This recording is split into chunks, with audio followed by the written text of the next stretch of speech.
সুপ্রিয় শিক্ষার্থী বন্ধু, আসসালামু আলাইকুম।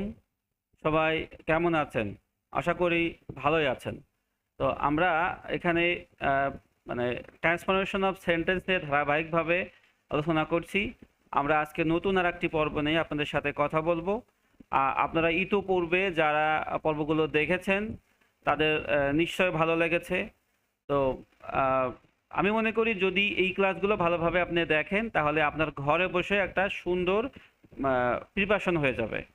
আর আমার কোনো অনলাইন ক্লাস নেই, আমি অনলাইনে ক্লাসও করাই না, এই জন্য আমার সবটুকুই আমি এই ক্লাসে দিয়ে দিব।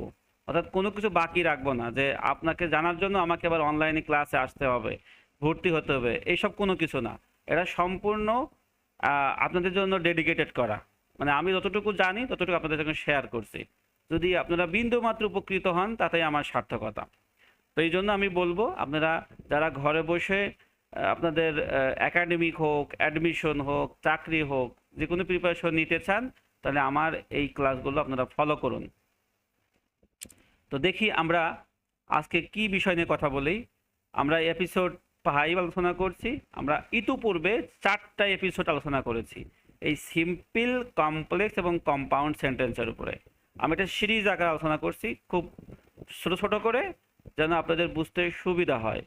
তো এই এই মানে এ ধারাবাহিকতায় আমি আজকে সো দ্যাট, এই সো দ্যাটের ব্যবহার নিয়ে কথা বলবো। আমরা সো দ্যাটটা কেন ব্যবহার করি, কোথায় ব্যবহার করি এবং কোন কোন ক্ষেত্রে ব্যবহার করি। তো আমি ছোট্ট একটা কথা বলি, এই ক্লাস শুরু করার আগে আপনারা আমাদের আগের যে 4টা ক্লাস ওটা একটু দেখুন, তাহলে আপনার জন্য বুঝতে সুবিধা হবে। কারণ ক্লাসের লিঙ্ক করা থাকে, একটার সাথে একটা লিঙ্ক করা থাকে। আর প্রত্যেকটা ক্লাসে ভিন্ন ভিন্ন কিছু আমরা বিষয় নিয়ে কথা বলি। এই জন্য কোনো ক্লাস কোনো ক্লাসের সঙ্গে আসলে মেলে না। আর ক্লাসটাকে পরিপূর্ণ বুঝতে হলে আগে ক্লাস দেখতে একটু দেখলে পারে আপনার বুঝতে সুবিধা হবে। ওকে, আমরা দেখছি যে সো দ্যাট কেন ব্যবহার করি। সো দ্যাট ব্যবহার করি কোনো কাজের উদ্দেশ্য বা ফল বোঝাতে। মানে আমি কোনো কাজ করব, আমার কাজের উদ্দেশ্যটা কি, বা আমি এই কাজ করলে কি ফল পেতে পারি, সেই উদ্দেশ্যে আমি সো দ্যাট ব্যবহার করি। আশা করি এই ব্যবহারটা বুঝতে পারছেন। সো দ্যাট ব্যবহার করি কোনো কাজের উদ্দেশ্য বা ফল বোঝাতে। মানে আমি কোনো কাজ করব, এই কাজের উদ্দেশ্যটা কি, বা এই কাজ করলে কি ফলাফলটা হতে পারে, এটা বোঝাতে আমি সো দ্যাট ব্যবহার করি। আর সো দ্যাট ব্যবহার করা হয় মূলত কমপ্লেক্স সেন্টেন্সে। তার মানে যদি কোনো সেন্টেন্সে সো দ্যাট থাকে তাহলে ওই সেন্টেন্সটা হবে complex sentences. Okay, structure of complex sentence. Complex সেন্টেন্সের গঠনে যখন সো দ্যাট ব্যবহার হবে, এই সো দ্যাটটা সবসময় বাক্যের মাঝে ব্যবহার হবে, এটা কিন্তু ফিক্সড, মনে রাখতে হবে।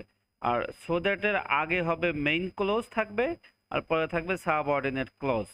আমরা এই ক্লোজ কাকে বলে এই সম্পর্কে একটা বিস্তারিত ক্লাস করা আছে। পর্ব 1 কি 2 হবে এক্স্যাক্টলি আমার মাথায় আসছে না, সরি।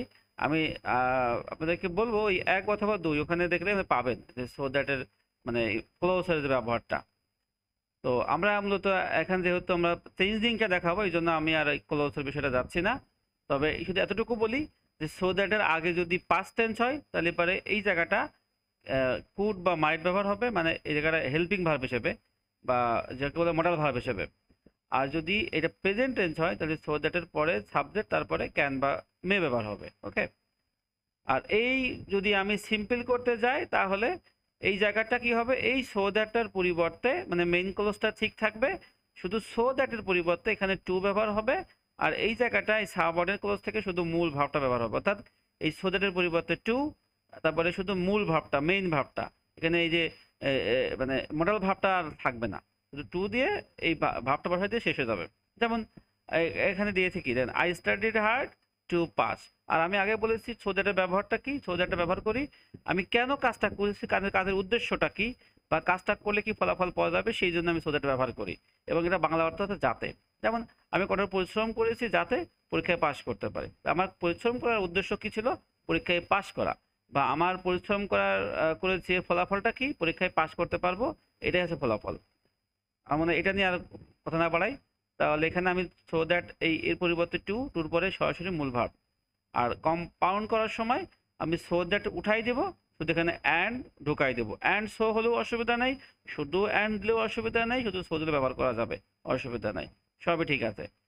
এবং আমি একটা কথা বলি, যদি কমপ্লেক্স থেকে সিম্পল করতে বলে এটা খুব সহজ, আর সিম্পল যদি বলে যে কম্পাউন্ড করেন তখন কিন্তু একটু একটু বুঝতে অসুবিধা হয়। এই জন্য আমি বলবো যে সিম্পল থেকে কম্পাউন্ড করার সময় আপনারা কমপ্লেক্স করে নেবেন, তারপরে কম্পাউন্ড করবেন, তাহলে বুঝতে সুবিধা হবে। আমরা কিছু উদাহরণ দেখবো এবার, খুব দ্রুত উদাহরণগুলো দেখতে বুঝতে পারবো। এই যে আমি এখানে দেখাচ্ছি কমপ্লেক্স থেকে সিম্পল তারপরে কম্পাউন্ড কিভাবে করতে হয়। এখানে আমরা একটা একটা সেন্টেন্স দেখতে পাচ্ছি, she speaks slowly so that everyone can understand. প্রত্যেকে যেন বুঝতে পারে এই জন্য সে আস্তে আস্তে কথা বলে। এই সোদাটা মানে সোদাটা কেন ব্যবহার করা হচ্ছে, মানে উদ্দেশ্যটা কি, আমার এই যে কথা বলার উদ্দেশ্যটাকে যেন সবাই আস্তে আস্তে মানে সবাই যেন বুঝতে পারে, অর্থাৎ আমি কথা বলি আস্তে আস্তে যেন সবাই বুঝতে পারে এই জন্য। তাহলে আমার কাজের উদ্দেশ্যটা এখানে ক্লিয়ার। আমি একইভাবে যদি যখন সিম্পল করবো তখন টু ব্যবহার, সোদাটের পরিবর্তে টু, তারপরে ভার্বের প্রথম অংশ, এখানে আমি অবশ্য অর্থ অনুসারে দিয়েছি। আপনারা চাইলে অর্থ অনুসারে না দিয়ে ডিরেক্ট এই মূল ভাবটা দিলে অসুবিধা নেই, বোঝা যাবে। He speak slowly to understand, মানে সে বোঝার জন্যই আস্তে আস্তে কথা বলে, হ্যাঁ এইভাবে।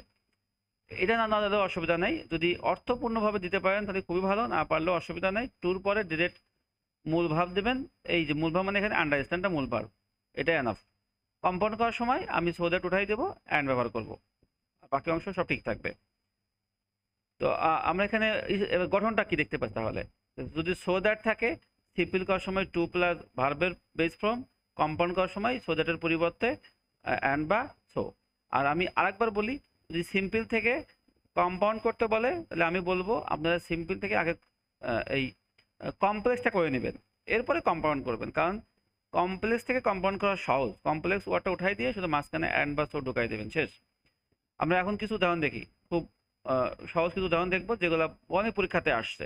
এই যে I work hard so that I can succeed in life, so দ্যাটের পরিবর্তে আমি এখানে টু ব্যবহার করেছি, টুর এবং তারপরে মূল ভাবটা ব্যবহার করেছি, বাকি অংশ সব ঠিক রেখেছি। কম্পাউন্ড করার সময় একই কাজ করেছি, সো দ্যাট উঠাই দিয়েছি, অ্যান্ড বসায় দিয়েছি, বাকি অংশ ঠিক রেখেছি। এটা আমি যেহেতু অর্থ অনুসারে দিয়েছি, আর এটা হচ্ছে নিয়ম অনুসারে দিয়েছি। যদি কেউ অর্থ অনুসারে দিতে পারেন তাহলে ভালো, না পারে নিয়ম অনুসারে দিন, সো দ্যাট উঠাই দিয়ে অ্যান্ড ঢোকাই দিবেন, বাকি অংশ শেষ। তবে ইংরেজি গ্রামার শুরু করার আগে অবশ্যই আপনারা ভোকাবুলারি জানবেন, ভোকাবুলারি না পারলে কিন্তু ইংরেজি গ্রামার খুব মানে বোঝা খুব টাফ। আমরা আরো কিছু উদাহরণ দেখতে পাচ্ছি। কমপ্লেক্স সেন্টেন্স এখানে কি দেওয়া আছে, সো দ্যাট দেওয়া আছে। পুরো বাক্যটা কি, শি স্টাডিজ রেগুলারলি, এর স্টাডিজ প্রেজেন্ট টেন্স দেওয়া আছে, তাই এখানে মে ব্যবহার করা হয়েছে। সো দ্যাট আছে যেহেতু আমি সিম্পল করব, সো দ্যাটের পরিবর্তে টু ব্যবহার করব, টুর পরে ডিরেক্ট মূল ভার্ব, ওকে, আর বাকি অংশ বসে যাবে। কম্পাউন্ড করার সময় একই নিয়ম, আমি সো দ্যাট উঠাই দিয়েছি, উঠাই দিয়ে অ্যান্ড ব্যবহার করেছি, এটা আমি অর্থ অনুসারে দিয়েছি, আর সেটা নিয়ম অনুসারে দিয়েছি, না আমি যে নিয়মটা শেখালাম এই অনুসারে, এটা অর্থ অনুসারে, দুটোই সঠিক। এই তো এখানে যে অ্যান্ড ব্যবহার করেছে, বাকি সব কোথাও কোনো আমি চেঞ্জ করি নাই, হ্যাঁ। আরও কিছু উদাহরণ দেখতে পাচ্ছি। এখানে আমরা উই লেফট আর্লি, মানে আমি একটু আগে আগে গিয়েছিলাম যেন আমি ট্রেনটা ধরতে পারি। তাহলে সো দ্যাট আমার এখানে কাজের উদ্দেশ্য কী ছিল, ট্রেনটা ধরা। আমি মানে সো দ্যাট আছে, সিম্পল করার সময় আমি টু ব্যবহার করেছি এবং তারপর ভার্বের বেস ফর্ম। আরেকটা তথ্য দিয়ে রাখি যে এই যে মানে আমি এখান থেকে কয়েকটা বিষয় বলি, যে আপনারা এখানে একসাথে সাথে রাইট ফর্ম ভার্ব পাবেন, কারেকশন অফ সেন্টেন্স পাবেন, হ্যাঁ। আমি এই জন্যই বলছি, আবার গ্যাপও পাবেন।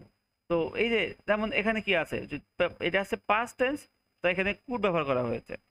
আবার এখানে আমরা জানি সিম্পল সেন্টেন্সে রাইট ফর্ম ভার্বের একটা বেসিক নিয়ম, সিম্পল সেন্টেন্সে কখনোই দুটো ভাব থাকবে না। প্রথমটা হবে ফাইনাইট ভার্ব, পরেরটা হবে non finite verb. Non finite verb করবো কীভাবে, হয় এভাবে সঙ্গে আইএনজি যুক্ত করব, অথবা তার আগে টু যোগ করব।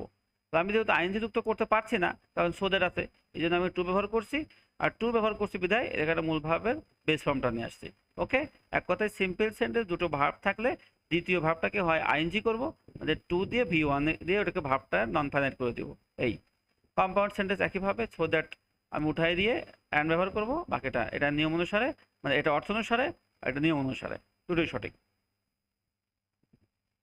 এই যে he eats healthy food so that, মানে তার সুষম খাবার খাওয়ার উদ্দেশ্যটা হলো তাকে যেন সে ফিট থাকতে পারে। আমি বারবারই বলছি যেখানে প্রেজেন্ট টেন্স এটা ক্যান, আর কাজের উদ্দেশ্যটা হলো ফিট থাকা। আমি এখানে সিম্পল সেন্টেন্স কি করব, শুধু সো দ্যাট উঠাই দিয়ে টু ব্যবহার করব, বাকি অংশ বারবারই বলছি টুর পরে ভি ওয়ানটা বসবে, ভার্বের বেস ফর্মটা, এই ক্যান বা কুডের পরে যে অংশ থাকবে সেটা বসে যাবে। আর এখানে কম্পাউন্ড তো বুঝতেই পারছেন। আবার পরীক্ষাতে আসতে পারে সিম্পল দিয়ে কমপ্লেক্স, উল্টাটা আপনার শিখে নেবেন এভাবে, আহ, তো এখানে আমরা আরেকটা উদাহরণ দিয়েছি, সে আস্তে আস্তে কথা বলে কেন সবাই যেন যেন বেবিটা ঘুম থেকে না ওঠে। তো এখানে আমরা অর্থ অনুসারে দিয়েছি, আপনি চাইলে নিয়ম অনুসারে দিতে পারেন, টুর পরে ডিরেক্ট ওকাপ দিতে পারেন, সমস্যা নেই। কম্পাউন্ড করার সময় একই নিয়ম, সো দ্যাট উঠাই দিবেন, অ্যান্ড ব্যবহার করবেন বা সো ব্যবহার করবেন, হয়ে যাবে। আর এখানে আমি কিছু উদাহরণ দিয়েছি 5টা, এগুলো বিভিন্ন পরীক্ষাতে এসেছি।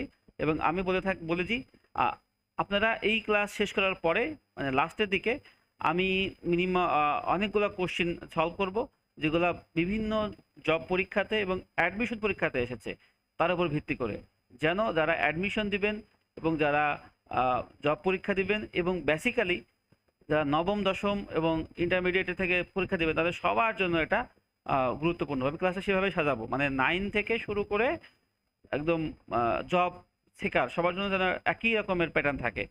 এই জন্য আমি অগ্রিম আপনার দাওয়াত দিচ্ছি ক্লাসে দেখার জন্য।